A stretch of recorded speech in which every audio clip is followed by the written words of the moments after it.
Hello Anantapur welcome back to my channel all of you good morning friends. ఈ video ద్వారా Anantapuram tomato market prices కోసం చాలా మంది wait చేస్తున్నారండి. అప్పుడే మెసేజెస్ కూడా చేస్తున్నారు. సో ఈ రోజు అయితే స్టాక్ రాలేదు. సో ఆ కారణం చేతే నేను ప్రైజెస్ ఇన్ఫర్మేషన్ అనేది షేర్ చేయడం లేదు. సో ఓకే ఫ్రెండ్స్, ఇక ఈ రోజు స్టాక్ ఎందుకు రాలేదు అంటే కనుక నిన్న నేను పెట్టినటువంటి వీడియోస్ చూసి ఉంటేనే మీకు అర్థమైపోయి ఉంటుంది. Hello Anantapur and hello farmer రెండు ఛానల్స్లో కూడా వర్షం ఇన్ఫర్మేషన్ షేర్ చేస్తూనే ఉన్నాను. సో నిన్న డే టైం అండి, మార్నింగ్ 5 నుంచి అంటే 5 గంటలు 4 గంటల నుంచి ఒక్కొక్క విలేజ్లో ఒక్కొక్క టైంలో స్టార్ట్ అవుతూ వస్తుంది అండ్ కంటిన్యూగా పడుతూనే ఉంది.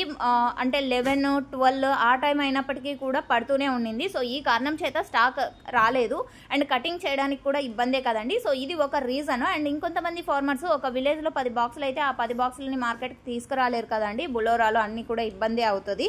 సో ఆ కారణం చేత లోకల్గా ఎవరికైనా అమ్ముకునే వాళ్ళకు అక్కడికే వచ్చి తోట దగ్గరే తీసుకెళ్తున్నారు. అండ్ ఇవన్నీ కూడా రీజన్స్. అండ్ ఈ రోజు అయితే కొంచెం ఎండగా వస్తుందండి, బట్ క్లైమేట్ అయితే చేంజ్ అవుతుంది. ఎందుకంటే వాతావరణం చెప్పింది అండి, మామూలుగా అయితేనేమో 8వ తేదీ నుంచి 13 వరకు వర్షం ఉంది అని చెప్పింది. ఆ తర్వాత తీసుకుంటే గనక నిన్న మొన్న వాతావరణం చూస్తే గనక సో కంటిన్యూ అవుతుంది 19వ తేదీ వరకు అని చెప్పారు. బట్ ఈ రోజు వచ్చేసి కొంచెం లైట్ గా ఎండ అనేది కనిపిస్తుంది ఇప్పటికీ. సో చూడాలి క్లైమేట్ ఎలా ఉంటుందో అనేసి. నిన్న అయితే వర్షం ఎక్కువగా పడిందండి. సో నిన్న తమ్నెల్లో కూడా దంచి కొడుతున్న వర్షం అనేసి పెట్టాను. సో అవన్నీ మీకు తెలిసే ఉంటాయి. అండ్ వర్షం కారణం చేత స్టాక్ రాలేదు. సో ఇది ఇన్ఫర్మేషన్. అండ్ ఈ ఇన్ఫర్మేషన్ యూజ్ అయితే ప్లీజ్ లైక్ చేయండి. అండ్ మీరున్న ప్లేసెస్లో టొమాటో క్రాప్స్ ఏ విధంగా ఉన్నాయి అండ్ వర్షాలు ఏ విధంగా పడుతున్నాయి అనేది కామెంట్ సెక్షన్లో మెన్షన్ చేయండి. And thank you for watching this video. Information use అయితే ప్లీజ్ లైక్. Thank you.